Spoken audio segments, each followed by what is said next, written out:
आज मी सकाळी सामान मागितलं तर त्यांनी बघूया आता काय काय पाठवलं त्याच्यासोबत मी दाखवते तुम्हाला.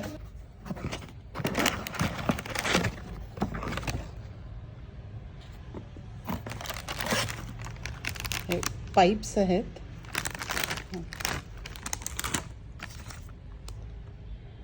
इमली खजूर चटणी, हे इन्स्टंट कस्टर्ड मिक्स, ही Apsara pencil, lemon grass ginger tea, हे चीज आहे, चीज स्लाइस, हे देसी पॉप्स,